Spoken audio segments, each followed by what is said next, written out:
The following broadcast is a presentation of iRacing Motorsport Simulations live on PTR TV. We'd like to thank all of our partners for their support. He may get the run on the outside, off of the back straightaway. 26 and Hallmark trying to go 3 wide. No one's going to let them. Talking and bobbing and weaving down the back straightaway, looking for a way around. The 5 machine trying to take a look underneath the 3 car. He's going to dive in down to the bottom. A huge move down to the bottom of the racetrack. Back bumper. Can anything happen through the tri-oval? Walker Thomas to the inside. Here he comes to the outside. Side by side through the tri-oval. The 14. It's going to be a photo finish to the line. Who's going to get it? Walker Thomas. Machine coming out of turn number 4. Tiller looking to go 3 wide, almost 4 wide. He's going to try to look for a gap. Bobbing and weaving for the lead down through the tri-oval. Photo finish. 2 by 2. The 65 gets the win.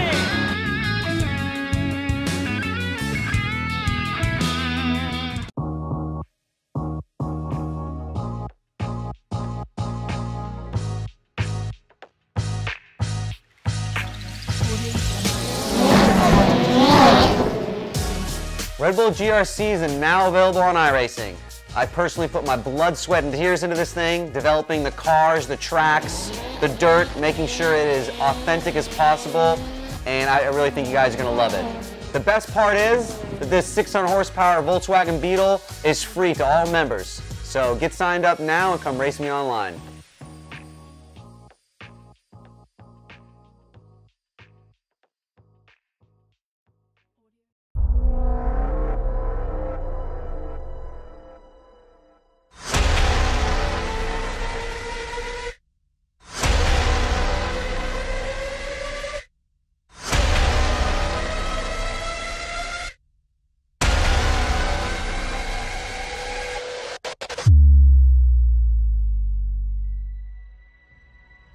The car behind me is my Chili Bowl midget, the one that I won the Chili Bowl with. And what's interesting about that is it's actually the car that iRacing scanned that's going to be available to all the iRacing members out there.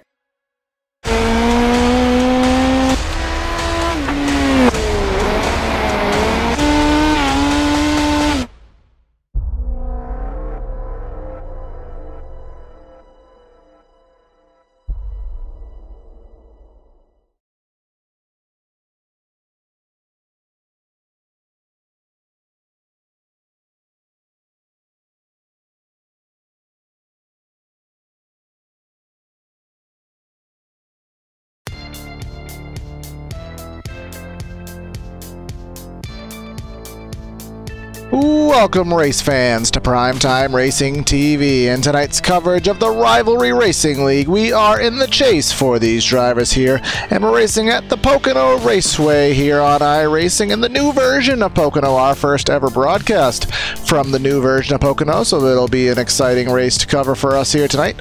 In the booth here tonight for 200 miles of racing is myself, Corey Silva, Evan Black, and Joe Chris behind the scenes. So Evan, we've been on iRacing for a long time, and we've been waiting for this version of Pocono, and hey, we're finally here.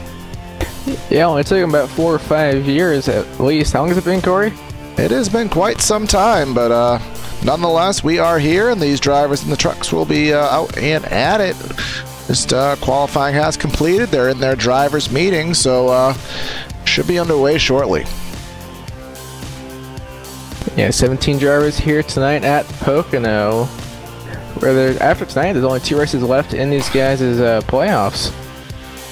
Yes, there is. So we will kind of show you here on the graphic here. You can see where qualifying does stand at the moment. Travis McDaniel with a significant time over David Weishart, a little over a 10th. So he has mastered the tricky triangle, at least in the hot lap session. I think we have 17 drivers ready and raring for tonight's race, and we do have points for you here tonight, and we have them in visual fashion. You can see here on the standings, Travis McDaniel is leading the playoff picture by 7 points over Ricky Fagone.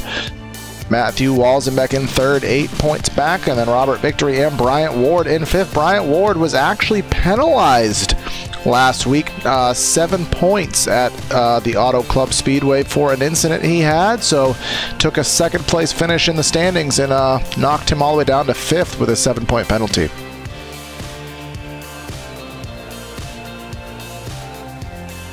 That's going to put him in a precarious position here to gain these positions in the point standings as the season is wrapping up. After tonight's race, we will only have two races remaining, so 80 laps here at Pocono on the books here tonight. The weather conditions from the tricky triangle, nothing out of the ordinary. 78 degrees in the air, 104 on the track, 2-mile-an-hour wind, and 55% humidity. So Evan, do you have any kind of, how many laps have you turned here on this new version of Pocono? What can we expect for what these trucks will handle like tonight? I have never turned a lap here in the trucks here at the new Pocono. I've turned about 50 laps or so in the Cup cars, and it is quite a bit different than the old Pocono. It has a lot more grip than the other one, so should be a pretty interesting race here tonight. Yep, and these drivers race with a full fuel load in these trucks, so that will give the fuel estimate about 40 laps, I want to say, give or take. So we will most likely have a one-stop race, barring any kind of yellow flag situation, and we don't typically have too many yellow flag races in the Rivalry Racing League, so I would not be expecting to see that happen.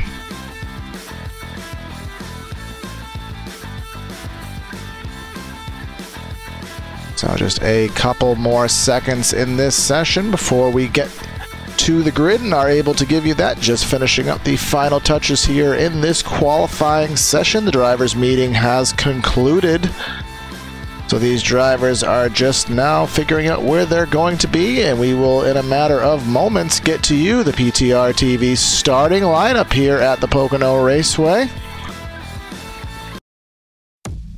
And that will happen right now. On tonight's pole with a lap time of 54.519 seconds, Travis McDaniel, the points leader, will start this race off from the best position you can on P1. David Weishart in position number 2. Remember, he did not have a good race at Auto Club last week. In third is Bryant Ward, fourth Garrett Grant, and fifth is Phil Gary. Bradley Cooper rolling off sixth, and then Brandon Stokes and Richard Holland 7th and 8th. Evan. Then Chris Seidenfeld rolling off in the 9th position. William Budd to his outside. Michael Tibbetts in 11th. Ricky Fagonde in 12th. Then running at the rest of the field, Joseph McWhorter, Matthew Wilson back, Robert Victory, Patrick Howard, and Tim Racino rolling off in 17th.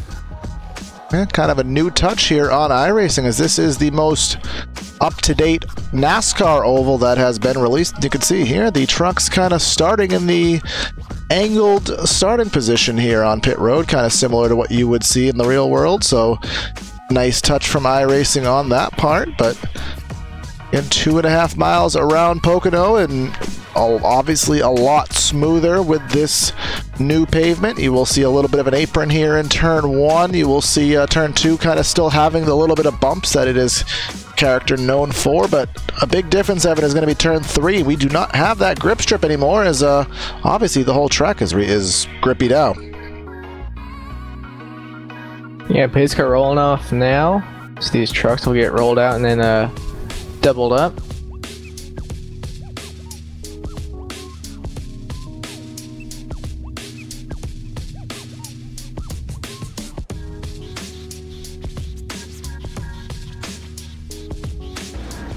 Again, 80 laps of action in tonight's race. 2.5 mile facility in Pocono, Pennsylvania. That will equal the distance of 200 miles for tonight's race. And with the pit strategy, we would assume between lap 35 and 40 would be green flag stops. So there's a chance this could be one stop. It may more likely be 2 with a splash and go at the end. We'll see if these drivers decide to do that, or if how many yellow flags we will see tonight. That is all to be determined. So thanks everyone for tuning into PTR TV for tonight's coverage of the Rivalry Racing League. Our cameras brought to you tonight by Track Cams 4 Gourmets. If you like the views that we are using here tonight, check them out at trackcams22.com or facebook.com/trackcams. Pretty sure it'll be at least a 2-stop race. I think they'll be able to go with 30 to 35 laps. I don't think they'll be able to stretch it to 40, but we'll see. Yep, so my estimate very well may be wrong. Is that I have not turned more than 2 or 3 laps on this new version of Pocono, so that'll affect lap times probably being a little bit faster with all the added grip. But here we come through turn number 3.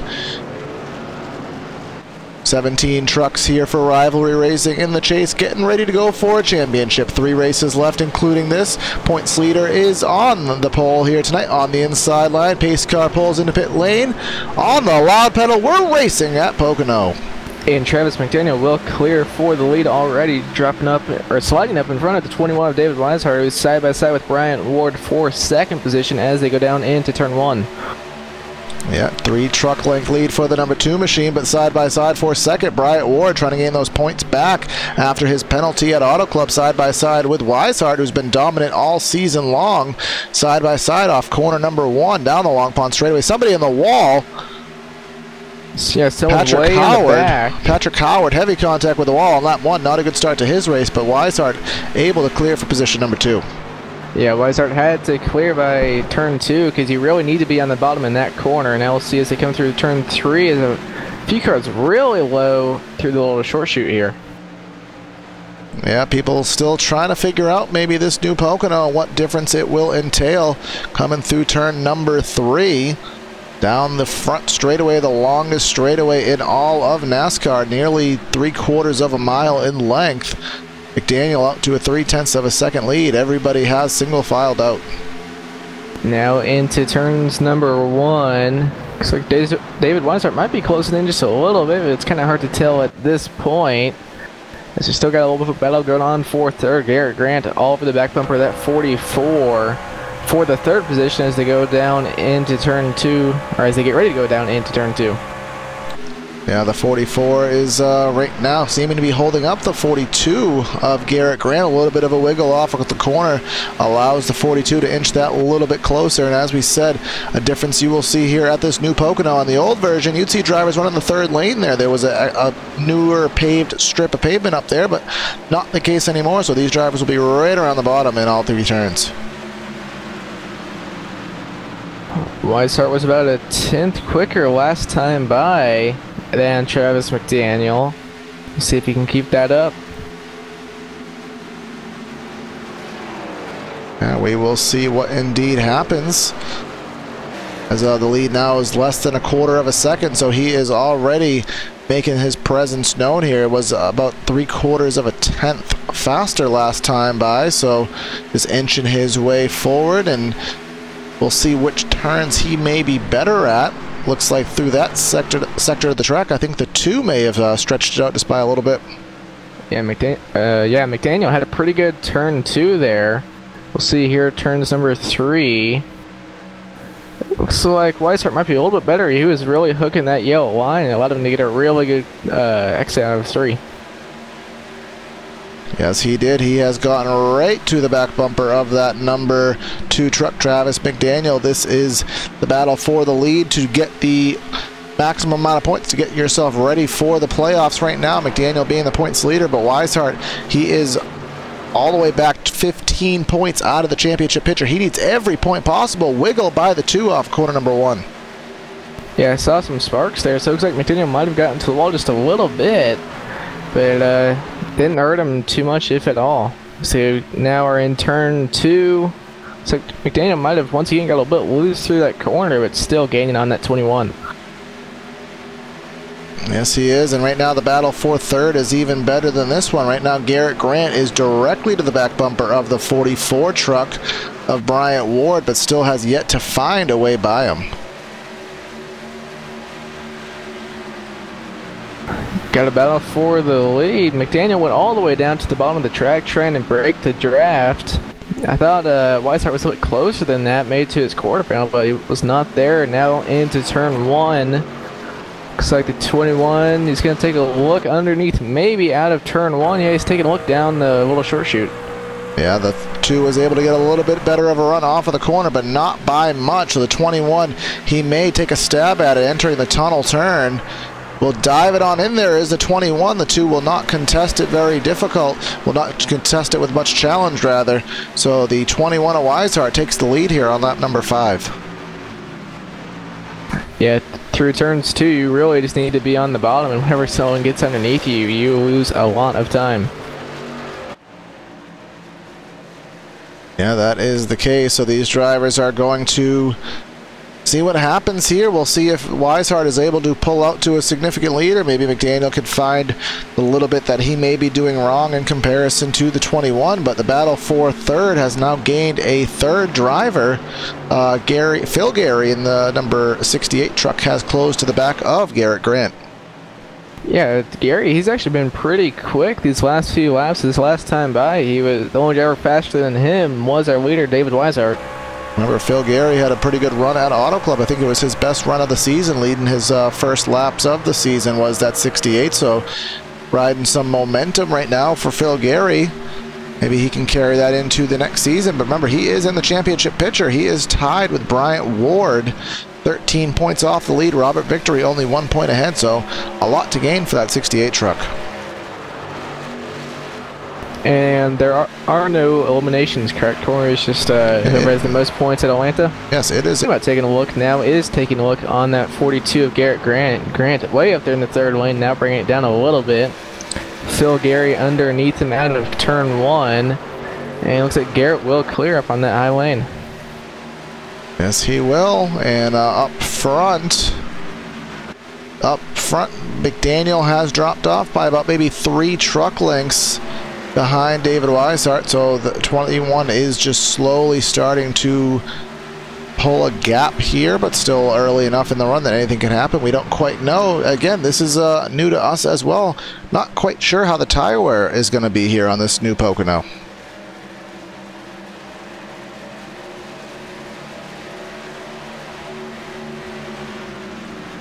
Garrett Grant got into the wall out of turn 3. Here comes Phil Gary to the inside. Yeah, looks like Gary should be able to clear. He is already clear as they get down into turn 1. We'll see how much that affects Garrett's truck. He hit it pretty good.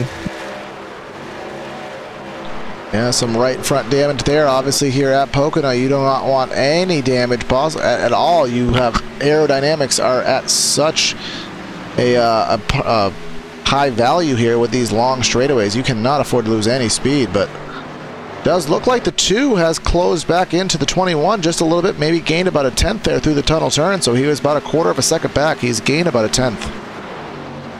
Now into 3, we'll see who is better. It looks like McDaniel, he backed it up a little bit, but it looks like he's getting a pretty good run out of 3. We'll see what it is here at the stripe. About 700s quicker, it looks like, was McDaniel.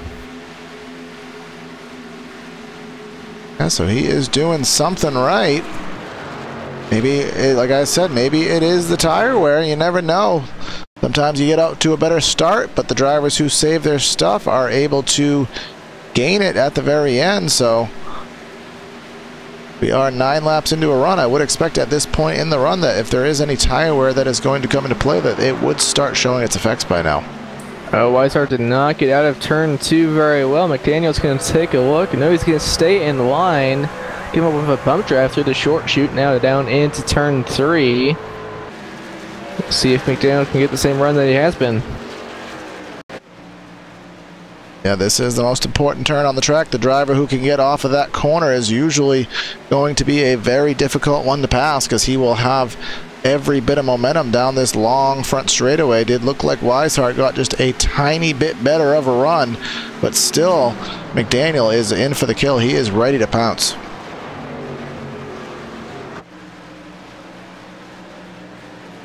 McDaniel got a really good run. He's going to take a look here underneath that 21 of David Weishart down the short chute. What is this one called, Corey? The Long Pond Straightaway. The Long Pond Straightaway, okay.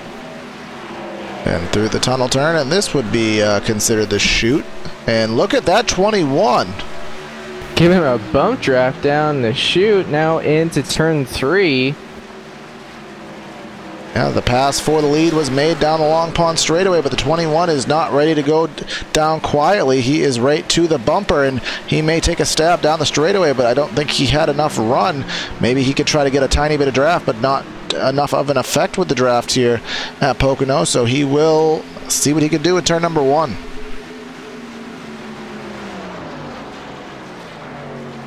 Weishart is not letting McDaniel get away out of turn 1. Now down the Long Pond straightaway. But now McDaniel is starting to pull away just a little bit down the straightaway, and we'll see if he can keep that up through turn 2. Yeah, but at this point, he still has no breathing room. He needs to nail every single corner, because right now, with that 21 right there, he is potentially beer driving as much as he is out of the windshield to try to make sure that he does not open the door at all. Oh, contact there through turn 3. McDaniel, or Weishart got into the back end of McDaniel, and that might have actually helped Travis there. Yeah, very much so. The two probably gained about a 2-truck length lead because of that, but coming towards the end of the straightaway, the 21 seems to be getting a little bit of that advantage back. As Bryant Ward in the 44 is not too far behind this. He's only just about a second off, so watch out. This may be a 3-truck battle before too long. Yeah, Bryant Ward was about a 10th quicker than McDaniel last time by. If he keeps that up, he's about a second off of the lead right now, so shouldn't be too much longer before he gets up there. And then right behind this is 68 of Phil Gary in the 4th spot. Brandon Stokes in the 11 closing on him. Right behind that, Garrett Grant on his way back as he's dropping through the field. And then quickly behind that, Bradley Cooper leading a train of 4 trucks. Him, William Budd, Richard Holland. Haven't seen Richard Holland in quite some time. And then Ricky Fagone in the 10th position, not having as good of a run at Pocono as he would like to be having. But up front, this is the best battle on the track, and it is for the lead. Here comes the 21 with another surge, trying to retake the lead entering turn 1. Now down into turn number 1. We'll see, Weishart getting a pretty good run through the center of the corner. We'll see. It looks like McDaniel's getting a pretty good run out of turn 1. And he's pulling on him down the long pond straightaway. Yes, he is. So that may be, and something at Pocono is, it is very hard, if not impossible, to master all 3 turns here at Pocono. You are most likely going to be better in 2/3 of the track, and there's usually always one corner on the track that is the one that you try to salvage it the best you can. And the more we can kind of figure that out, it does seem like the 2 is getting off corner number 3 better, I do believe, more consistently. But just as I say that, Weishart seemed to get the better on last time by. One corner that I do see Weishart having some issues with is turn 2. That's probably his worst one when compared to McDaniel. On board here with the 21, and maybe we'll see what he is exactly doing. Through the center of 1, really closed in on the 2. We'll see if he loses it on corner exit. Usually when you drive it in deeper, you lose it on the exit, but he did not really seem to do that time. He held that gap, so we'll see what happens through the tunnel turn.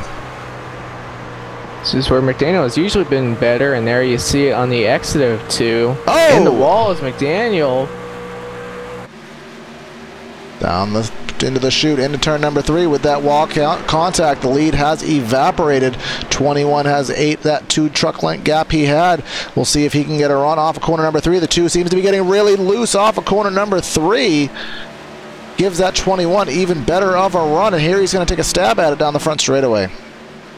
David Weishart taking a look now underneath the 2 of Travis McDaniel down into turn number 1. McDaniel is just going to give it to him, it looks like. But is he gonna be able to clear? Is it over yet? Does the 2 still have something? Here he comes off of corner number 1. Very tight racing, but a look to the inside down the long pond straightaway. This battle is still going on. Weishart will hold on to the lead for the moment now as they get ready to go into turn 2. Looks like Weishart driving really deep into that corner. Will pull away from the 2 of McDaniel. Now down the chute. Yeah, it does look like the 21 will be able to pull away. I don't think the 2's damage is going to be that bad. It was more rear end oriented damage, so that would not lead you to believe that it should hinder him too much. Bryant Ward still hanging about 1.1 seconds off of this battle, so we'll see if it is cat and mouse up front again. We'll see if the 2 can manage to get another run. But the best, they do seem to be battling pretty aggressively back in the pack here. And we have a car, there's some smoke there on the front straightaway. Chris Seidenfaden in the pits, but I don't think it was in the pits in the way he wanted to be. I don't know if you can maybe check that, Evan, before I go back on the replay. Looks like he got loose, or he got tight out after he got into the wall. and spun it down pit road. Or actually didn't spin down pit road, but he just came down pit road right after he hit the wall. I think he just inadvertently hit the wall, and then by the time he corrected the truck, well, hey, might as well go down pit road. The crash is telling me that I should pit, so I'm just gonna pit.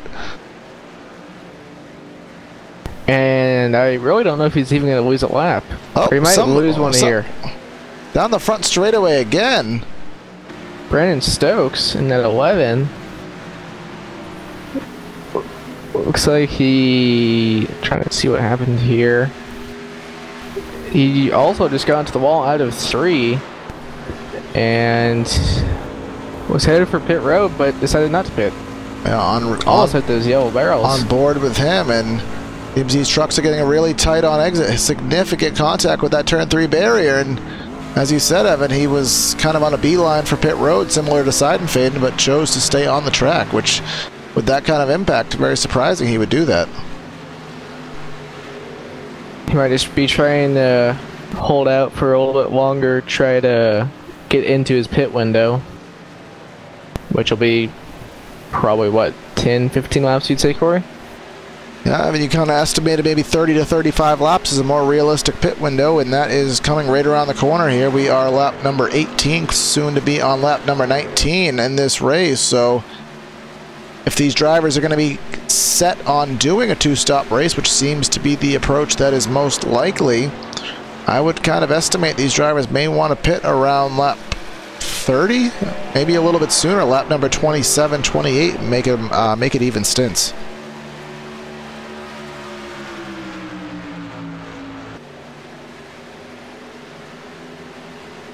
McDaniel still not letting Weisart get away. McDaniel had a little bit of a bobble out of turn 2.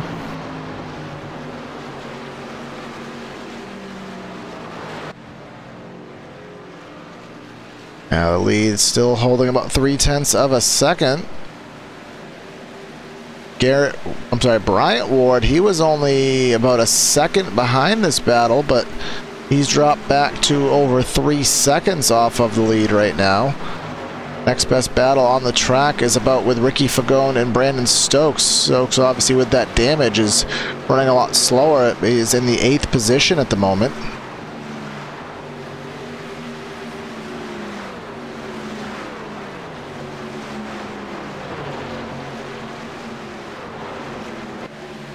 Right ahead of this, William Budd, I believe to be a new driver in the league. Haven't recalled seeing him, but another driver we haven't seen yet in the league. Well, we haven't seen him in quite some time since the beginning of the season.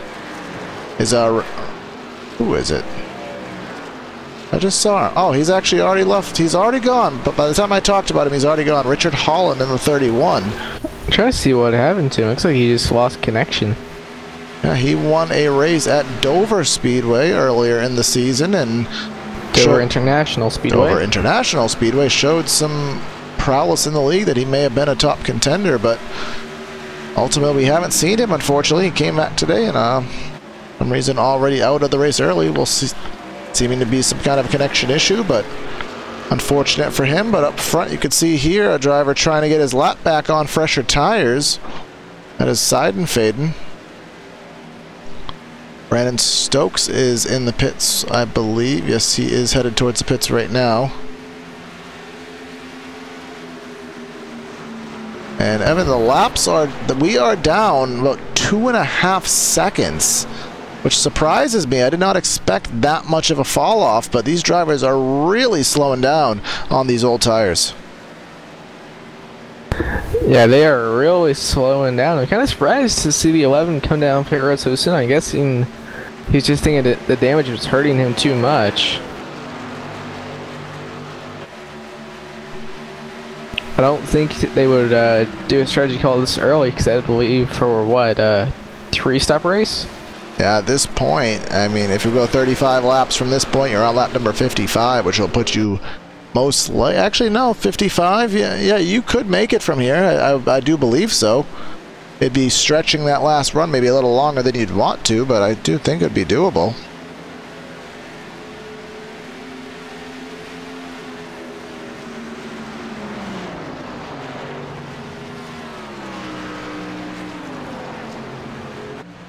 McDaniel and Weiser are on practically identical times right now.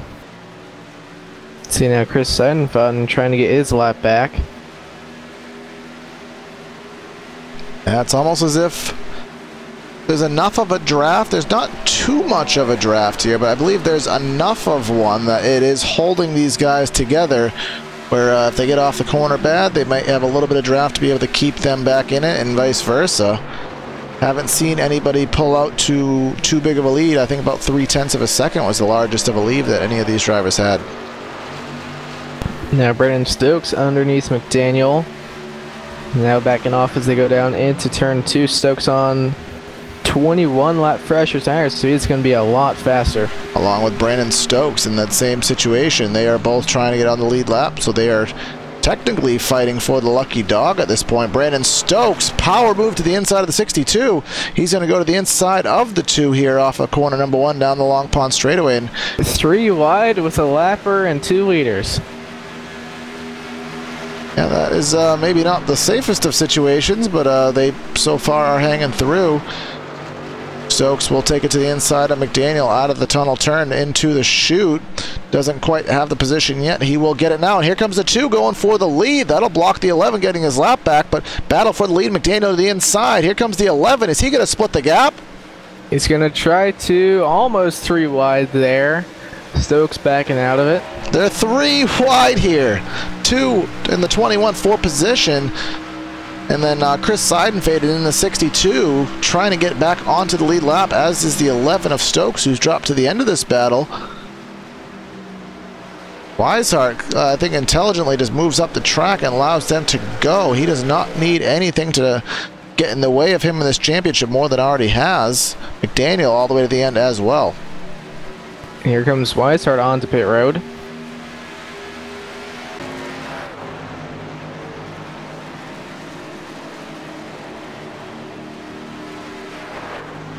So that will bring McDaniel in just a moment, we would imagine, because you could remember how much time you lose here.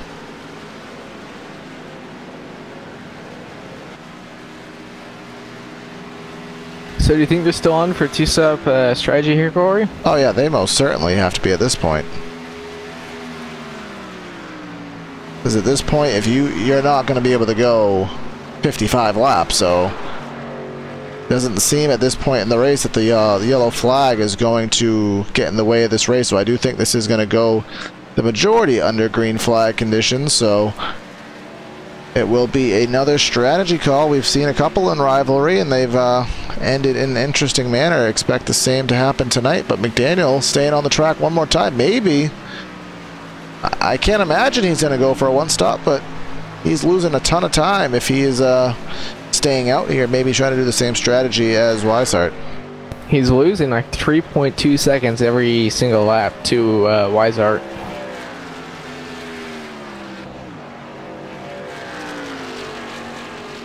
Yeah, so so just in these 2 laps, he's already lost six seconds.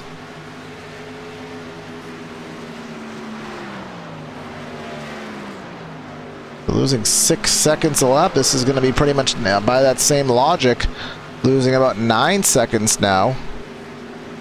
So he's really, whatever strategy he's on, I hope he's kind of planned out the mathematics behind it, because there's not really a back out card at this point. We'll see what happens if he stays out of turn 3.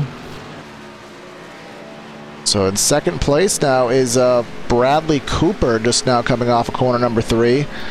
Bill Gary in 3rd, William Budd in 4th, Ricky Fagone in 5th, Robert Victory in 6th, Matthew Walzenbeck in 7th, Tim Rossano in 8th. And then the first of the pitted vehicles is David Weishart, who is just now entering corner number 3. And the beauty of Pocono is this track is so big, and especially now the lap times are so slow. You can make your green flag stop. As long as you're close enough to the leader, you can make your green flag stop and not lose a lap.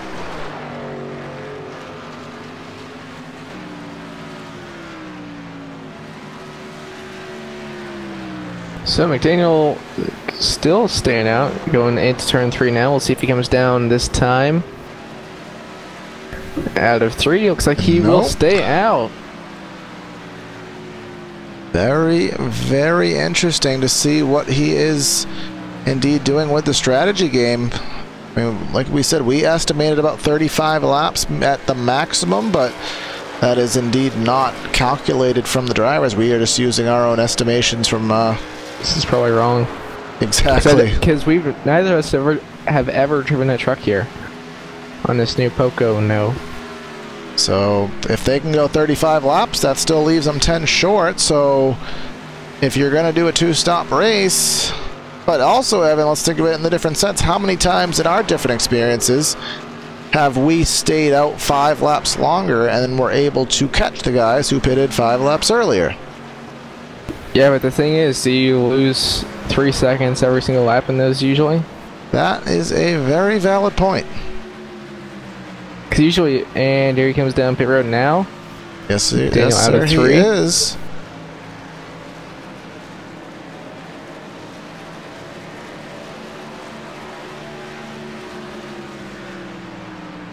So this will give the lead to Bradley Cooper as he stays on the track, leads himself a lap.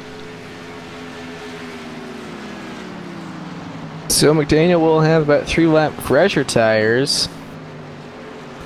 Will it all play out for him?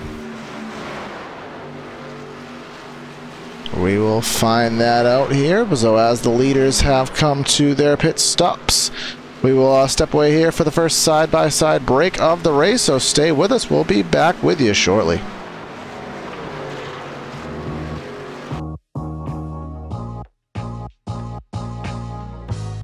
It is authentic as possible, and I really think you guys are going to love it. The best part is that this 600 horsepower Volkswagen Beetle is free to all members. So get signed up now and come race me online.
Welcome back to the Rivalry Racing League Pocono 80 here. 80 laps around Pocono here.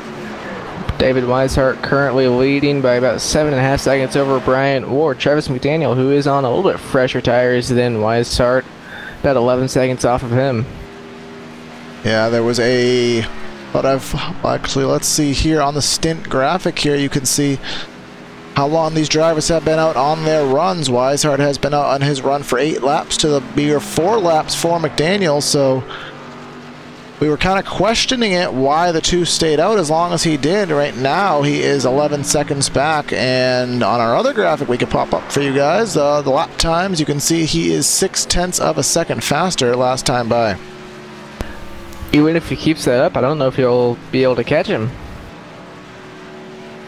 Yeah, you figure 0.6 of a second over the course of another 20 laps, but you know he is going to start slowing down, as is Weishart. So last time by, the difference, as we're still waiting for the two to cross the stripe, he just now did, but he was about 0.8 faster last time by.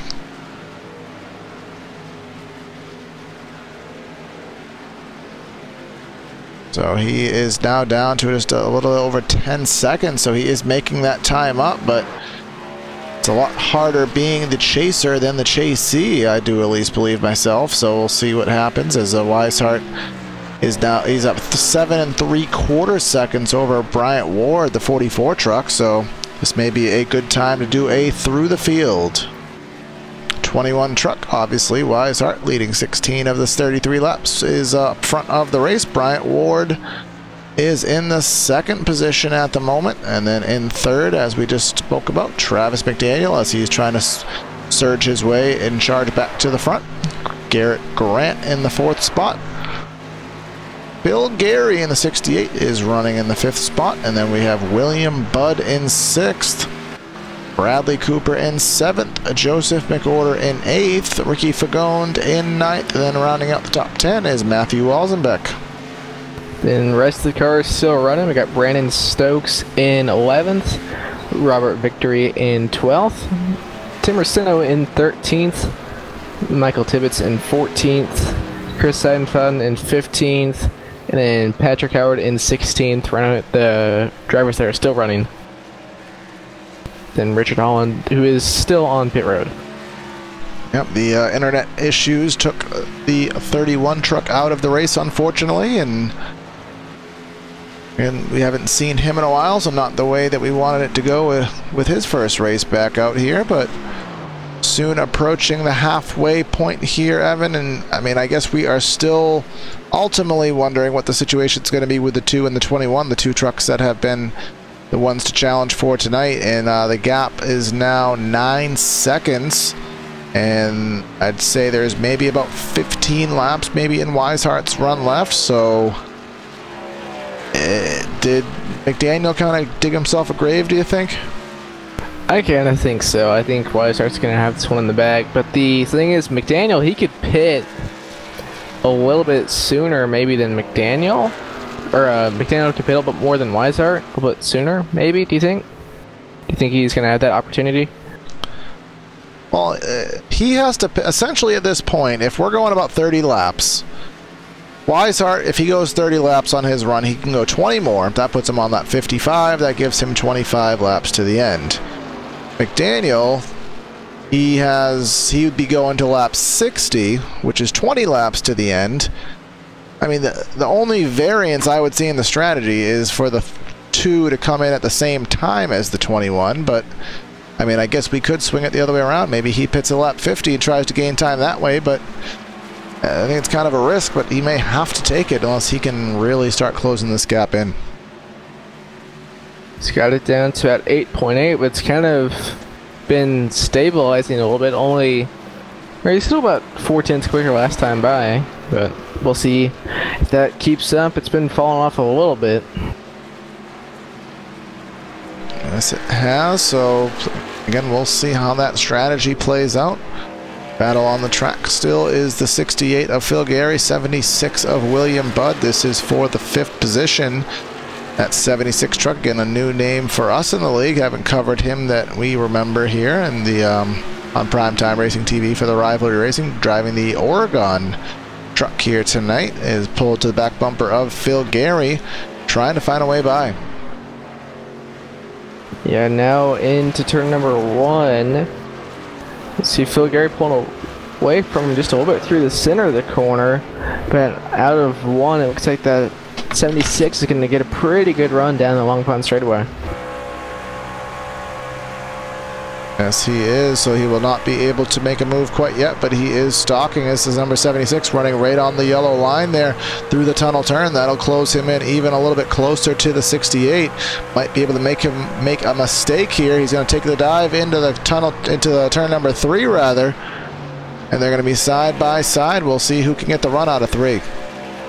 Now out of turn number 3 and down the front straightaway, the long straightaway here.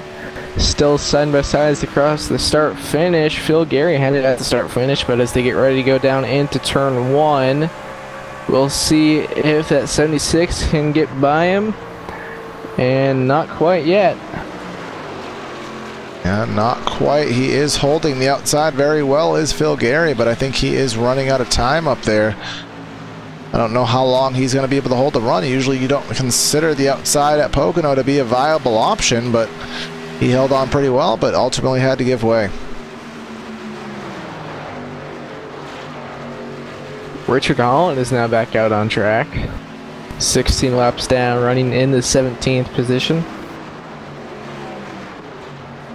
Showing his dedication. He wants to be out there with these guys turning laps at Pocono. Unfortunately, as we know, the internet is kind of an evil thing sometimes. You have no control over when it decides to cause you issues, so he will finish this race down out of contention, but he will at least attempt to try to finish it as we are coming to crossed flags next time by halfway.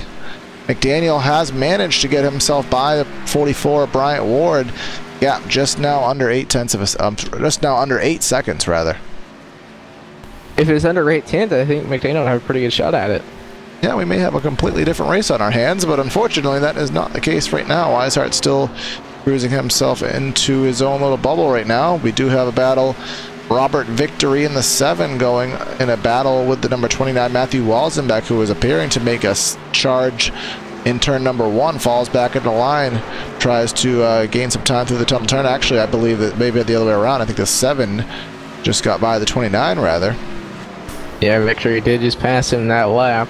But right behind him we have Tim Rossetto in the 10 and the 11 of Brandon Stokes. Remember, Stokes had some pretty significant wall contact just a little bit, well actually in the earlier stages of the race, as Richard Holland on fresh tires just passes him. Obviously nothing behind that position.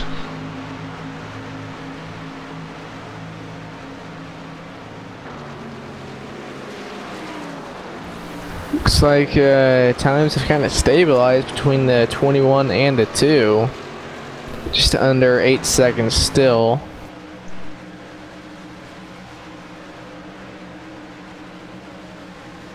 It's David Weishart is coming to halfway. Yes, he is. 40 laps completed. 40 laps here to go. Rivalry racing at Pocono Raceway here tonight.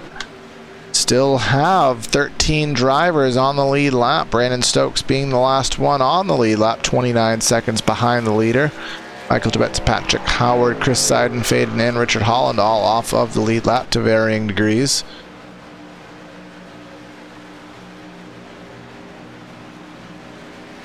We saw that McDaniel was closing in a lot quicker than he was. He was only 0.2 of a second faster last time than Weishart, and obviously with a 7.5 second deficit, I think we could pretty much say that whatever those new tire advantages was is now over with.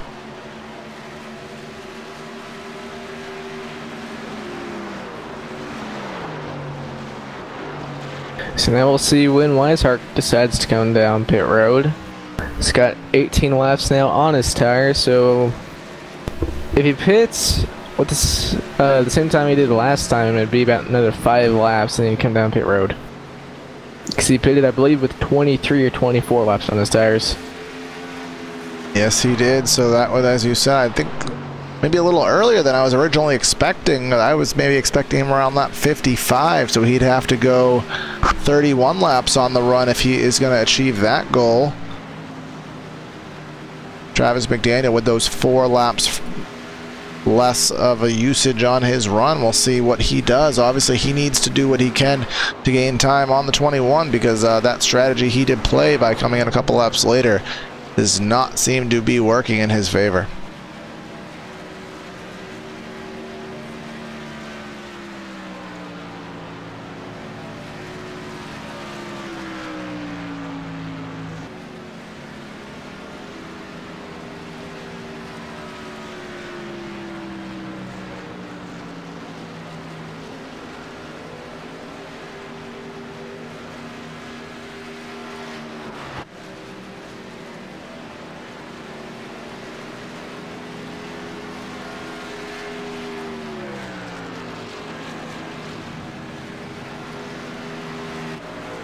Bradley Cooper and Phil Gary. This is for the 5th position here off of corner number 1. Closest battle on the racetrack.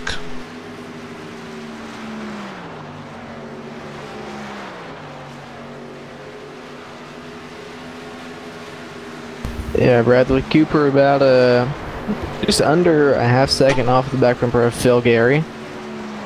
And Cooper's been running, he ran about 3/10 quicker last time by, so we'll see if he can catch up to him and maybe get by him. Yep, this is for the top 5. Obviously, you can hang in the top 5. It looks a lot better on the stat sheet, so you want to try to achieve that if you can. And something that I didn't even pay attention to, Evan, is the 76 of William Budd has got himself into the top 5.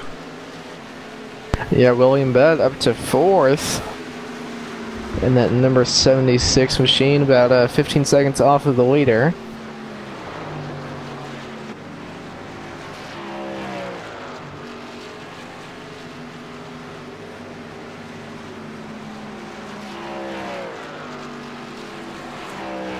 McDaniel's got it down to about 6.7 seconds now, so but at this he's point, closing in, but it's not going to be enough.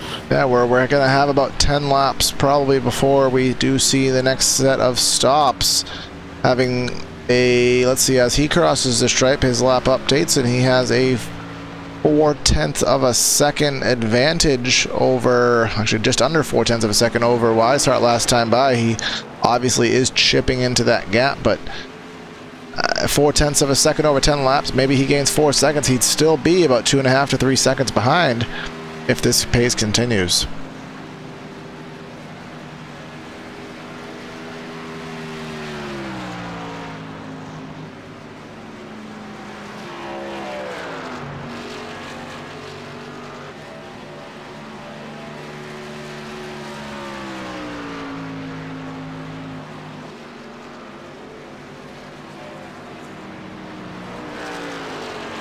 And we are on 35 laps to go here at Pocono Raceway, the new version of Pocono, our first ever broadcast of Pocono on PTR TV, and the first race for Rivalry Racing on New Pocono. And you can see these guys have completely spread themselves out. We have not seen the yellow flag once yet today, so big goose eggs on the graphic here. Caution laps and cautions altogether, 0 in both categories. 7 lead changes here tonight amongst, I believe it to be about 5 or 6 drivers have spent some time up front, so but the majority of the race has been dominated by the 21 and the 2, and after that strategy that was deployed by the 2 to maybe come a couple laps after Weishart on his pit stop, that threw him back about 11 seconds as tire wear is rather drastic here today, leading actually having about 3 seconds a lap as the run completes itself, that you will be slower than your best lap. So McDaniel trying to do the best he can to eat into that 11-second gap. He has gotten 5 of those seconds down. He is 6 seconds off of the lead, and as I said, Evan, I think he may get down to even maybe 3 seconds, but I think by the time the next stop cycles by, he's not going to have got there. Yeah, Weishart should be coming down pit road here probably any time. It's got 23 laps now on his tires, and that's what he had last time when he pitted. So anytime now, Weishart will be coming down pit road.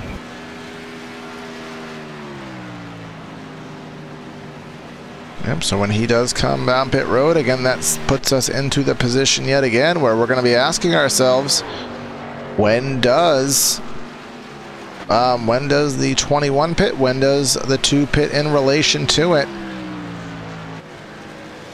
McDaniel, what he absolutely cannot do is pit any later than the 21, because that will just put in another situation where he will fall even further back as the 5 Bradley Cooper now side by side with the 68 of Gary. This is for the 5th spot, rounding through corners corner number 3, or 5 and 6 sometimes, how Evan and I like to describe it.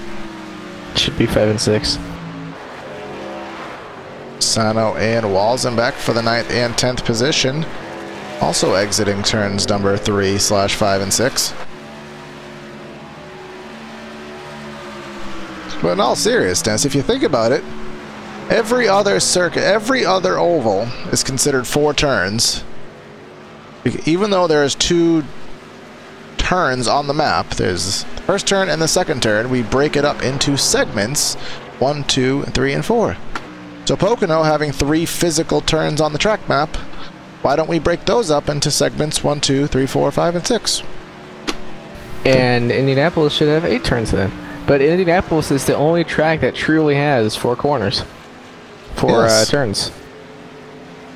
But but their NASCAR's logic or whatever, it'd have 8 turns. But it has 4. Because tracks are just, I mean, I guess we've just accepted in oval world that there are only 4 turns on ovals, regardless of how many turns there may or may not be. Exactly. Instead of calling there 2 turns, we call them 4, but if there's more than 4, then we just, I guess our brains don't go further than the number 4, apparently. Pocono is a 6-turn racetrack. Campaign starts here. Yep.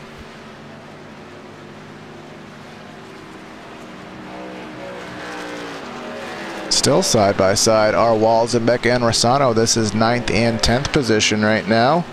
Walzenbeck in the 29 to the outside, Rossano in the 10 to the inside. They are entering the tunnel turn here.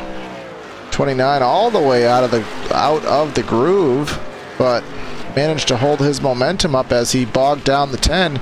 Couldn't get the exit he needed, having to run the inside groove, so he will hang on for the time being. But entering turn number 3, Rossano still with the look to the inside, right on the yellow line, but off of corner number 3. Again, not able to get the momentum off of the corner, and 21 will hang on to the spot. Weishart is still yet to come down pit road. I think what Weishart really needs to do is he just needs to wait till McDaniel comes down pit road and then run 1 more lap after that. I think Weishart just needs to push it as long as he can, and then whenever Weishart pits, whenever he pits, he's only going to gain like 3 seconds, so he still won't even be there. Yeah, he needs to, pretty much get on a cycle where he is going to be on even playing field to the number 2 machine. That is probably what's going to happen, in all honesty, because we are now within 30 laps to go.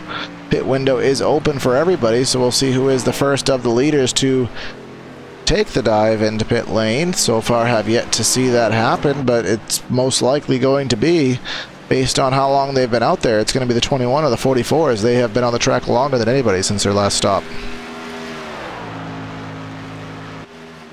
Yeah, Weishart's been out there for 27 laps now. So we'll see if he will come down this time.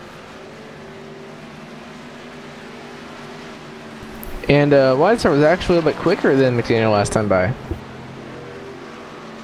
Yeah, but just by about half a tenth, which again, with those, I think the tires are so worn out at this point, and the 2 has tried so hard to get to where he is that. And here comes McDaniel out of turn 6, coming down onto pit road. You're really sticking with that, aren't you? It's a 6-turn racetrack. So let's see, as per our estimations, we should see the number 21 down pit road this time by. That would make the most sense, I would think. And minimize, as you said, if he stays out, what's going to happen is that lead he had is going to entirely evaporate, and then if anything, he'd be in a battle with the 2, and he'd have a little bit fresher tires, but still, you don't want to be in a battle when you have the lead already. So see what happens out of quarter number 3. 6. 6.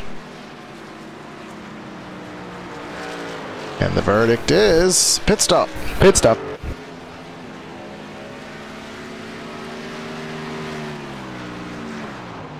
So I guess, Evan, we should go in turn number 3 / you see where it says what turn 4 with a question mark? Did we cross that out and put a 6 there? What turn 6? I mean, it's not wrong. Bryant Ward is he is leading the race. He didn't get credit for leading that last lap as he was a little too far behind, but being scored the leader.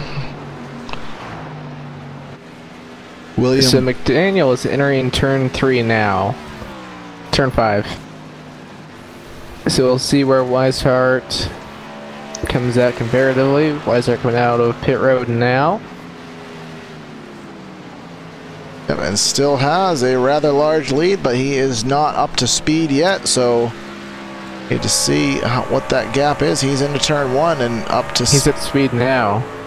And he's about 3.5 seconds up on McDaniel. So that's exactly what we expected. Remember, he was up by 6 seconds, but he stayed on an extra lap, so that was an extra 3 seconds of time lost on those older tires, but he now has and now he's got 1 lap fresh tires. And a 3-second lead. Bill Gary, remember, he's been in the top 5 all race. He is on pit road, so... I mean, at this point, Evan, there's no real... I mean, we say it a couple times with strategy, like, well, I'll wait for a caution. I'll wait for a caution. I don't really see any way that a caution could possibly interrupt this race. So, at this point, I'm pretty sure the bed has been made for everybody. There's not really much strategy left to play, so what you have now is pretty much going to be what you have to finish this race out with. Yeah, I don't really think there will be a caution either. Just with how this race has played out. Once it gets so spread out, it is so hard to get a caution to come out. And here comes Bryant Ward in the pit lane as the 89 of Patrick Howard. Oh, Ward loses it. Almost. He saved it. Coming out of turn 6, he got a little bit loose when he got on the brakes to come down to pit road. You really are sticking with that, aren't you? Yeah. So now that the leaders have pitted, we will step away for the second rather, commercial of the race, the last green flag commercial we will take. So we will be right back with you guys in a matter of moments. Stay with us. When I was 16 years old, I was working at a Goodyear tire store, and my boss actually built an old dirt car, street stock Monte Carlo. Went with him one night, fell in love with it. It was a hell of a race, hell of a party, and a big fight afterwards. I was like, this is it. This is it for me. It wasn't long after that, I was driving an old 78 Camaro out of the weeds at that guy's farm. We pulled that thing out and made a race car out of it, and away we went.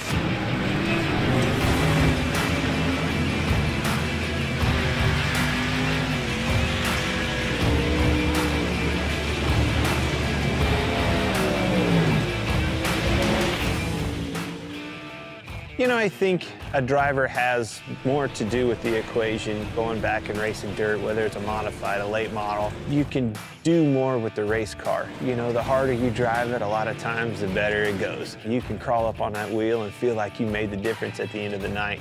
Asphalt car, you can't overdrive them. Well, that was the first thing that I had to learn right off the bat is, oh my gosh, I've got to discipline myself, not overdrive this thing, and that's how you get the most out of it. Truth be told, communicating the right information to your crew and your crew chief so they can do their job and make their appropriate adjustments for you to go faster and do your job is probably 90% of the game in our world.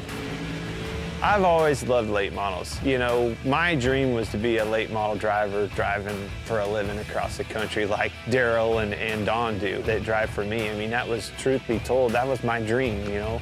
I always wanted a semi. I always wanted a stacker trailer with 2 hot rods in it and let's go racing. Let's take off with your buddies and go race and chase that dream. Never in a million years did I think it would turn into a Cup Series, and I actually have an opportunity to own 2 you know, dirt late model teams.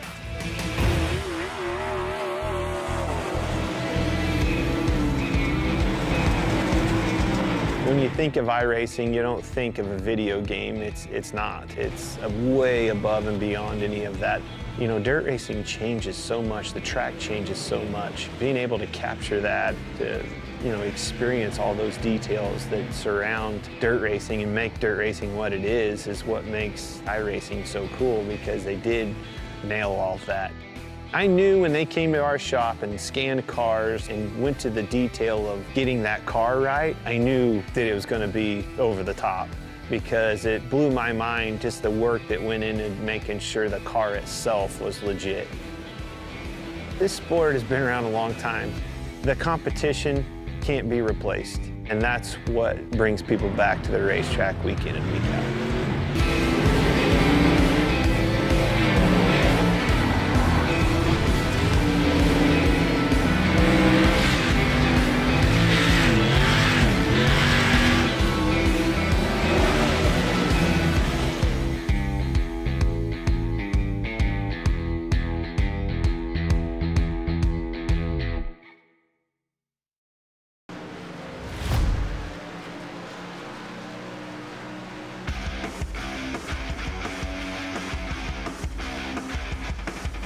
And we're back here on BTR TV for the Rivalry Racing League. After green flag stops have cycled out, we still have David Weishart back out to the lead here today. And that lead is now grown to about 6 seconds approximately over Travis McDaniel. Yeah, Weishart is really starting to pull away here. Running about 4/10 quicker with only 1 lap fresher tires, so pretty impressive. Yeah, I didn't expect that. I mean, I expected it to maybe hold about steady pace, but Weishart under these circumstances is definitely showing what he is made of. Bryant Ward in the 4th position after he has come to pit road. He is 16 seconds off of this, and I don't think we'll have anybody go a lap down here tonight. Tim Rosano is the last one on the lead lap. He is 42 seconds off of the lead. We do have just coming to 20 laps to go, so I do think everyone should stay on the lead lap. Just coming to 21 laps to go. Yeah, if I could read my time, if I could read my countdown thing, that would be fabulous. But so thinking of the points picture, there won't be, I mean, obviously the 2 drivers that we have been following all season to be the drivers to go for in the championship, they are 1 and 2 in the race. And last week at Auto Club, Evan, if you, I don't remember, I think you were with me last week, Evan, weren't you? No, you weren't. It was, the other guy. Last week at Auto Club, it was at night, and it was almost a Talladega-esque race last week. It was very draft-like, a lot of pack racing side by side, 3 wide, a lot of action going on, and Weishart was involved in a wreck, I believe, on the back straightaway that sent him back to out of the top 10 finish, so he lost a whole bunch of points. Is back 15 right now over well, in the standings. He's down 15 points to Travis McDaniel, so even if he wins this race, gets maximum points, he's still going to be a ways off the lead.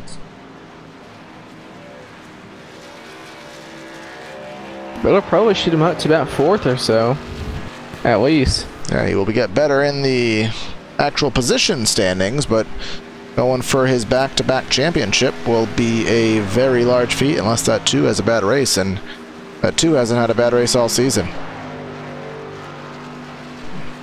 Garrett Grant, the last driver to pit, I do believe, here in the number 42 truck. Someone we haven't talked to about all race, really.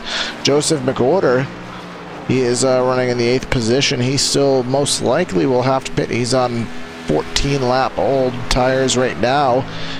That'll be a 34-lap run to the end, so I do assume that number 32 will have 1 more trip to pit lane, but... Corey. Yes? Travis McDaniel has had 1 bad race this season. And which one was that, Evan? He finished 13th at Dover. Alright, so 1 bad race. It's his only finish out of the top 10. And actually, it's his only finish outside the top 6.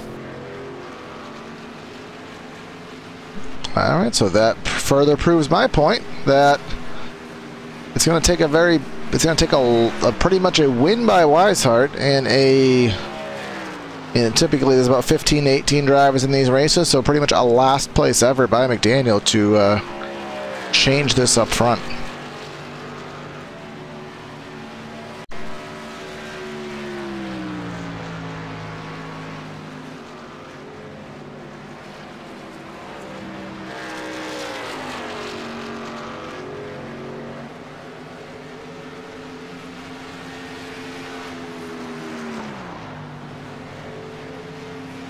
So what is your take right now, Evan, as a driver in this kind of a race where we are pretty spread out and green flag? Are you pretty much, I mean, obviously if you're McDaniel, you're wanting a caution, but if you're Weishart, you don't want a caution. What's the mindset like of a driver mid-pack now?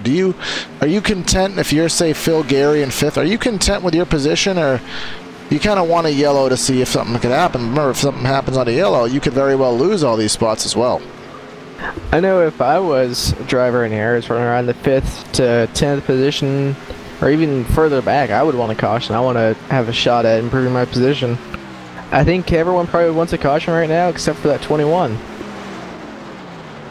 If a caution does come out, we do know that earlier in the race, the two and him had quite the battle for the lead until that first set of stops. So even though McDaniel is losing some time right now, I think if they are nose to tail, that they would indeed have a battle again.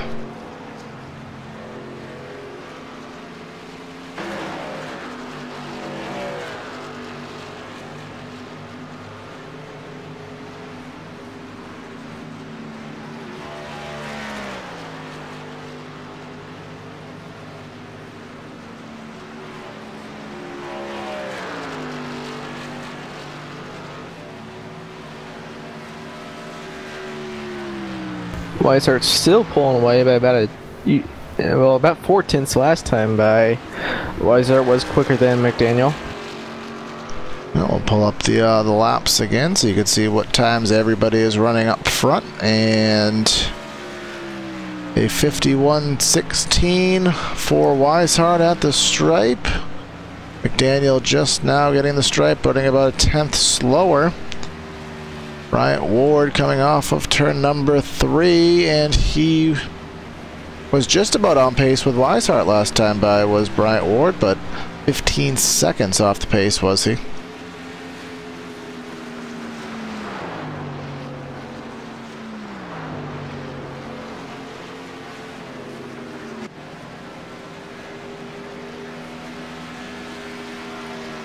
Be 15 laps to go very shortly here. Pit stop should be completed by everyone, so this pretty much is going to be the run to the finish unless something does happen. Closest battle for position on the racetrack is Robert Victory in the 7. He is battling with the number 11 of Brandon Stokes. That is for the 9th position.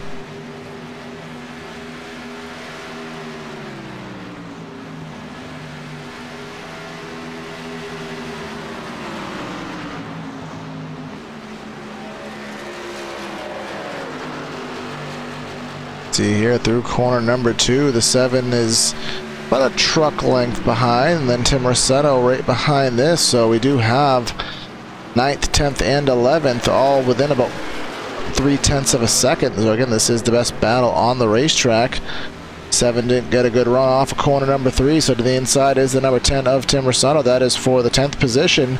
This will allow Stokes in the 11 to get a couple truck clicks on him, sit side by side down the front straightaway into corner number 1. Now into turn 1, Robert Victory looks like he will just give up the position. Maybe going to try and do a crossover. 11 Rossetto clears for the spot, but Victory taking a look underneath him down the Long Pond straightaway. He went for a crossover, but that was a failed attempt at such. He did not have the momentum there off of corner number 1.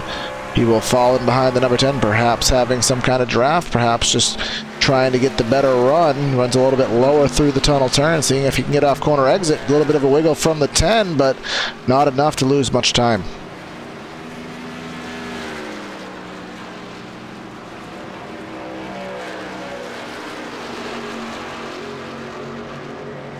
So now Rossetto pulling away from Victory out of turn number 6, now down the front straightaway. And that battle seems to have concluded itself, so Brandon Stokes doing the best he can in the 11 to pull away from this. Looks like he has gotten that damage fixed. Remember, he had some pretty significant wall contact earlier in the race, but does appear that he had that taken care of. Obviously, with green flag conditions, you don't want to spend too much time in the pits doing repairs, as it will be costly on the speedway in terms of how much time you've lost, but I think he may have gotten just a little bit done, enough to keep some momentum in that machine. And up front, McDaniel in the second position. Remember, he exited the pits about 3 seconds behind Weishart when they pitted about 15 laps ago, but now down 8 seconds to your leader. Hard to believe, Evan, that 1 lap on tires would lead to that deficit. I think he may be overdriving it, or just maybe a little inconsistent, or combination of the two, because he's lost 5 seconds. Yeah, I really don't think it's because of that 1 lap in tires. I think it's just overall right now, Weishart is a lot faster.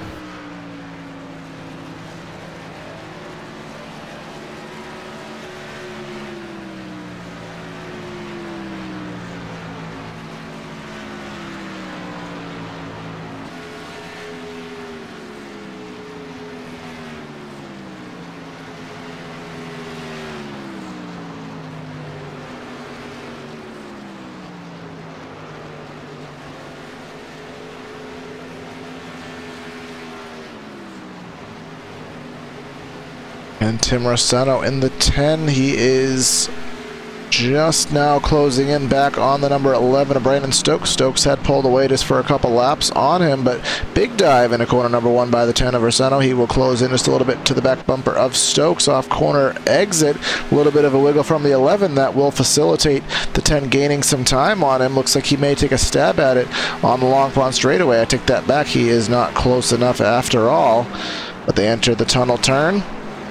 See, the 11 takes a really wide entry to corner number 2, trying to get the run off a corner exit, but the 10 pretty much matched his corner exit there. The gap's still about 0.2 of a second. Rossano is on and about 2 op pressure tires as he takes a dive into turn number 5. Now coming down the front straightaway. Looks like the 11's going to get a pretty good run down the front stretch. We'll see if Rossano can get a draft. Looks like he's getting a little bit of a run down the front stretch, but we'll see. Let's get ready to go down into turn 1.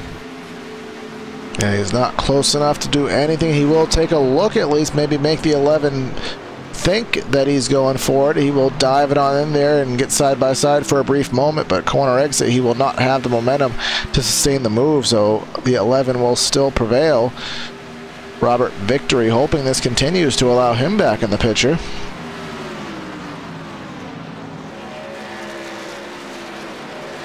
Yeah, Victory ran a little bit quicker than both of these drivers in front of him. So we'll see if he'll be able to reel them back in. Obviously, with the battling, that will allow him to close in. He is dropping about 3/4 of a second behind these drivers. 10 laps to go now for David Weishart.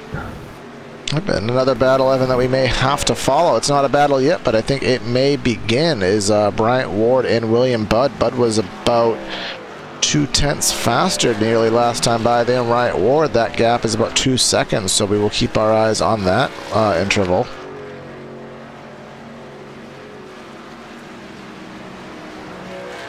And we are wrapping up the season here in the Rivalry Racing League. This is the second race of their championship chase. Next week, next Thursday's event on the schedule for these drivers, race 3 of the chase, will be at Kentucky Speedway, the 1.5 mile Sparta, Kentucky, and we will be racing on the Elder version of it. It is not the up-to-date version you have on the real world now. It is the old bumpy configuration, which obviously presents quite the challenge with these drivers, keeping those machines stable over the bumps, keeping their consistent line. So that'll be next week, and again on May 24th, the season finale at the Atlanta Motor Speedway. And after the couple updates we've had on iRacing, Evan, Atlanta has turned quite into a lot more fun. Yeah, it is a lot more realistic. It has been. iRacing has taken away the virtual grip to try to match it up towards the real life counterpart, and it is, as Brandon Krutz, our partner, likes to say. What does he like to say? He likes to say a lot of things. Which one are you talking about, Corey? That's slidey. It's a thing. The slippy, it's slippy, slidey. Is there another part to it? Loosey goosey, slippy slidey, isn't that what he says? That. So that's what you do at Atlanta Motor Speedway. You drop off on the tires. As about 3 seconds, you are getting loose on entry, loose on the center. You're getting tight. Loose on the front stretch. Yeah, that too, especially in the Monster Energy Cup car, but maybe a little more tame in the trucks. But they will be all over the place and going for a championship at the same time. I think it's a really good spot for the championship race to be at. Remember, before the Homestead Miami Speedway took that role, and I believe it was 2002 was the first race. I want to say, I may be incorrect on that. Atlanta Motor Speedway was actually the real championship finale for NASCAR for quite some time, and always put on a good show. And Homestead Miami Speedway came on the schedule, and it took that title away, I believe, as I said, in 2002, and ever since then, Homestead has been the championship track, so kind of interesting and nice to see for a league to end their season at a different facility. Corey, that is almost correct. What part wasn't correct? It looks like New Hampshire had the final race in 2001. You weren't alive for this because, oh my god, you were young. Remember that thing called 9/11, which postponed many events in 2001. So New Hampshire was meant to be run in its what was a traditional September date, but due to 9/11, it was postponed, making it the last event of the 2001 season. So it was not actually meant to be the final race. It was circumstantially the last race. So, Corey, you were correct. And kind of a freak deal, too, because usually up here in New England, you would not want to have a NASCAR race around Thanksgiving, but in a freak deal, it was about 70 degrees that day, so they actually kind of got away with it, and Robbie Gordon raced like a total not nice person and wrecked Jeff Gordon out of the win, so not my fondest of memories, but that's what happens in NASCAR. You have not fond memories, or what? Robbie, wrecking to win. You know, it's the thing these days. And I never really cared for Robbie Gordon, so. I'm assuming you really didn't after that. No. Not when your favorite driver's leading half the race, and then he gets wrecked out because of a guy who has no career and just, that's the only way he can make a name for himself. A little bit salty? Slightly salty, it sounds like. But after that, as we said, Homestead took over the final race of the season back on the old configuration of Homestead that had 6 entire degrees of banking in the corners. When did they change that, Corey? That was in 2003. Homestead was the first large-scale track to have progressive banking. And they never actually tested it in real life. Homestead Miami Speedway's current design was actually designed entirely on a computer and tested entirely using simulators. So when they actually built it in real life, the first real life test of the whole concept was the first time it's ever been tested in real life. So it's kind of interesting how they did that. But we just had a little bit of an incident on the front stretch. The owner Brandon Stokes and the it's a gaggle of 23 trucks. and Michael Tibbetts. And they're still going at it here on the Long Pond straightaway. The 32 pushing somebody. 32 pushing the 23 of Tibbetts. That was a bump draft or what, but there is a gaggle of trucks here now on the chute entering corner number 3.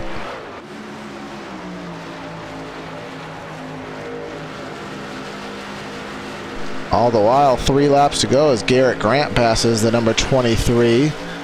That is not for position.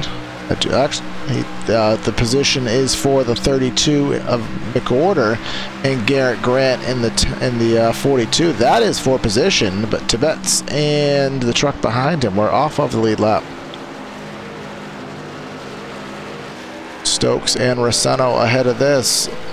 In the 8th and 9th position, the Rossano still has not been able to close it any further to Stokes to take another stab at that opportunity. Just under 3 laps to go now for David Weishart. Just over a 9-second lead for him over Travis McDaniel. Yep, so he's doing, as we said earlier, he's doing the best he can to revitalize his championship efforts. He's going to need every last point he can muster, he will need, and can't really gain any more points than by winning the race. So just in about 5 more miles around the Tricky Triangle, that number 21 will consider himself tonight's winner.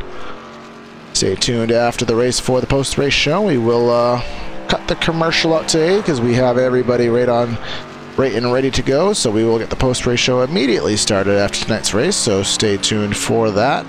But 2 laps to go.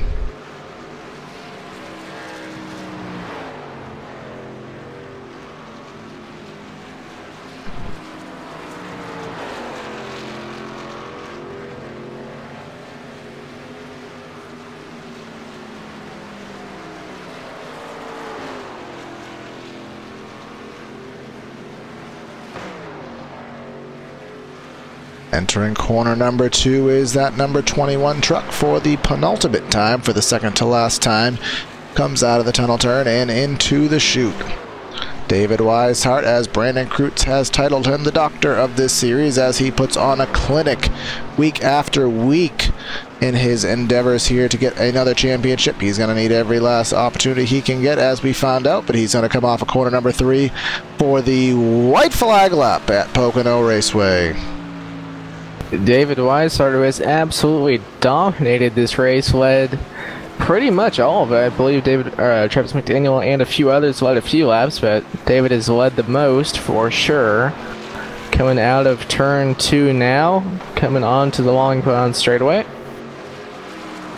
It was a hectic battle between the 2 and the 21 for about the first 20 laps of the race, but we had green flag stops. We've had an entire green flag race. This number 21 machine had the correct strategy. He pitted on the right lap. He got himself the advantage he needed into the wall there off of corner number 2 for the first time tonight, but he will have plenty of a lead. No worries there. After he made that strategy call, he's been out to a very large lead and never looked back. Comes through turn number 3 / number 5 and number 6 here at Pocono for the final time. For the checkers, give it to David Weishart at Pocono.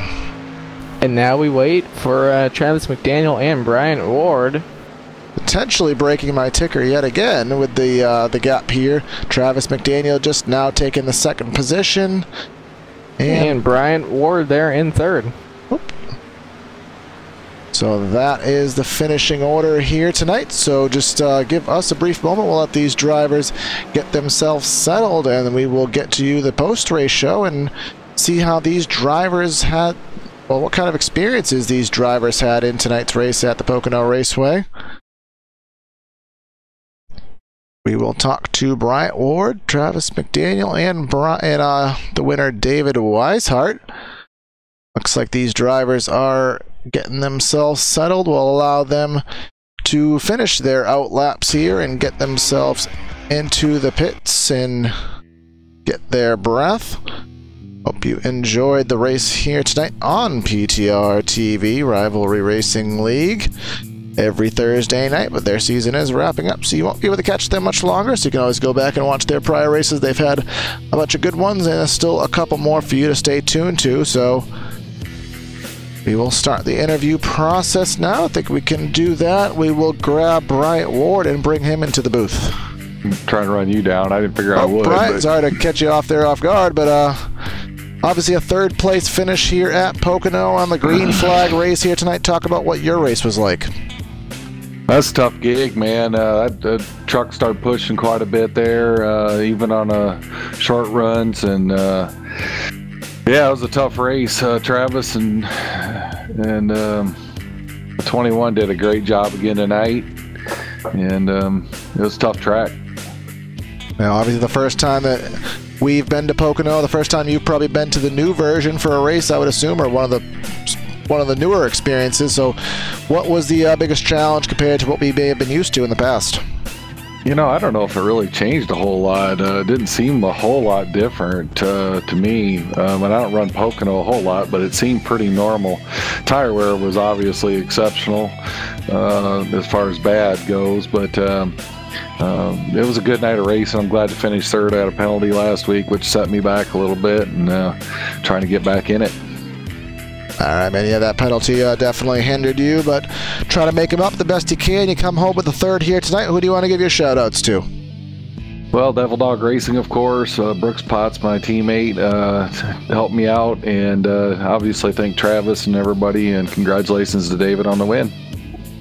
All right, 10-4, Brian. Again, congrats on the podium finish, and hopefully we'll talk to you next week at Kentucky. Thank you so much. Have a good week. And now Evan Black will talk to the second place finisher, Travis McDaniel. So Travis, you came up with a second place finish here tonight at Pocono. What are your thoughts after this race? Well, I'm glad it's over. That was pretty brutal. It was a hard race, but congrats to David. Once again, he's on rails. Not a whole lot we can do about that, but you know, we did what we needed to do today. Come out of here with second place finish. Don't let him close the gap any. So overall, I'm pretty happy with it. Did you think you were going to be able to reel him in that last run? No, not after I pitted a lap before him and he came out 3 seconds ahead of me. At that point, it was just, you know, try to save second place and don't overdrive it and don't let Bryant catch you from third. Did you kind of expect this race to go green flag to green flag, no cautions or anything? Yeah, it had a lot more grip than the old Pocono surface, so I figured we'd probably get spread out unless somebody tried to go too wide through the tunnel turn. I really didn't see any problems happening, so all my strategy was based around that. And you know, coming at 27, then I had a short pit there to try to get some time on him, but that wasn't the original plan. But you know, gotta do what you gotta do sometimes to make time. All right, well, is there anyone you'd like to thank or wish out to after your second place finish? Yep. Like always, thank y'all for broadcasting. Thank David for putting up the practice servers all week. That was a big help. We got in there and probably put around 400 to 500 laps in, so that was a big help. Thank Chad Martin for spotting for me there at the end. And say hey to friends and family. We'll catch y'all next week. We got 2 races left. All right. Well, congrats on your second place finish here at Pocono, and thanks for talking with us. Thank you. Now, Corey, we'll talk to your winner here tonight, David Weishart. All right, David out of the truck with the victory, the dominating victory here tonight at Pocono, but it didn't seem to start off very dominating. You had quite the battle with McDaniel for the first set of first run before that first pit stop. Talk about how that was. Yeah, that was a pretty fun battle. I put down a ton of laps this week because I was so aggravated over my finish last week, and so I put down a lot of laps, and I've been dealing with a headache all day, so I just hadn't been focusing, and just didn't have it in practice, didn't have it in qualifying, and really didn't have it early in the race. And me and Travis were battling there, and a couple lap cars that had pitted kind of got in between us there, and I got a little bit of distance on him, and I was like, well, I might as well go ahead and pit and put some distance on him, and that's pretty much how my day went. Yeah, so obviously the first time you guys have driven here on the new Pocono, at least in your league on iRacing. So what differences were there for you? What kind of challenges did the new surface give you here tonight? Tight. It was super tight the whole race. For a new surface, it's actually fairly bumpy. Not quite as bumpy as the old track, but still it's got its character in it. And it's pretty much all about conserving tire, pretty much. Yeah, so you definitely, it's going to still be a difficult task for you, but you gained as many points as you could here tonight. You got 2 races left. Do you think you have a shot at it, or are you going to have to wait for some bad luck on that 2's part? Well, if Travis finishes second, I don't think I can do much. All I can do is do exactly what I did tonight, max points and win. And but I don't want to wish any bad luck on anybody, but I do need Travis to kind of maybe not have a terrible finish, but a couple just okay finishes. But like I said, I gotta haul the mail and get max points every race. But Travis has been up there all season with me, so if he does come out on top, he's earned it. Yeah, 10-4, man. It'll be quite the battle, seeing what you can do in these last 2 races. Who do I give you a shout out to tonight? I want to give a shout out to my mom and stepdad. They're down in Cancun, Mexico. So unfortunately, I don't think they could be able to watch tonight, but give them a shout out. Give a shout out to my teammates, Garrett and Chris. They come out and put a lot of work in with me all week, and hope try to get them up there. Shout out to you all for broadcasting, Travis for doing all this. It's a lot of fun to come out here and race with these guys. Shout out to everybody. Third caution-free race this season. It's a lot of fun, and already ready for next week. All right, man. Congrats again on the finish. So hopefully we'll talk to you next week at Kentucky. All right, thank you. I'll see you next week. All right, so that is tonight's winner, David Weishart. So now we will wrap up coverage here tonight, and Evan will start off with the final rundown here from the Pocono Raceway. And coming on with the victory that Corey just talked to, David Weishart finished in first, Travis McDaniel in second, Bryant Ward in third, William Budd in fourth, Bradley Cooper in fifth, and then the rest of the top 10, Phil Gary, Ricky Fagonde, Garrett Grant, Brandon Stokes, and Tim Racino in 10th. And rounding out the field tonight, Joseph McWhorter in 11th, Robert Victory in 12th, final car on the lead lap, Matthew Walzenbeck, and then Michael Tibbetts, Patrick Howard, Richard Holland, and Chris Seidenfaden round out the grid here tonight at Pocono.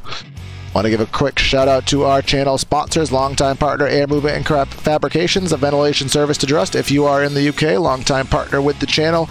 Anything metal related, if you are in the UK and you need some work done, give a shout out to them. You can check out their website and their Facebook. Krutz Custom Graphics, custom racing shirts, hero cards, paint schemes, and much more. From local racers to big race teams, he's got your back. Krutz Custom Graphics is always P1. iBog iRacing broadcast overlay graphics, custom racing theme designs, broadcast designs for ATVO and IRTVO. So if you are a broadcast company or you're looking to get into it for any purpose whatsoever, you need something to start off with, check out Jason Allison's work. Check him out at ibog.com. Oh, actually, ibog.co, rather, excuse me on that. TrackCams 4 Gourmets provides our cameras. So if you like the views that we use tonight, you can check them out, trackcams22.com or facebook.com/trackcams. Esteban puts a lot of hard work into these cameras, and it definitely shows in the output. So hopefully you enjoyed that, and check them out for yourself. If you want to help the channel improve, check out the Patreon, patreon.com/PTRTV. Every last dollar goes back to the channel to help upgrade equipment, upgrade everything that we can do to put out a better broadcast for you, the fans, and for the league. So check that out if you are interested in helping us out in that regard. That's another broadcast here on PTR TV. Brought you the Rivalry Racing League here at Pocono Raceway, rounding out the chase for these drivers. 2 races left at Kentucky and Atlanta, so you want to stay tuned for the next 2 Thursdays. Do not miss those. Hardline Racing League hits Phoenix International Raceway, ISM Raceway, actually, we are calling it these days, tomorrow night. Of course, Monday night is the Integrity Racing League, and Tuesday is the American Sim Racing Series, so stay tuned for all the action here on PTR TV. Signing out of the booth is Evan Black, Corey Silva, and Joe Crisp behind the scenes. Have a great night, everyone, and we'll catch you next time. Have a good night. We'll see you tomorrow.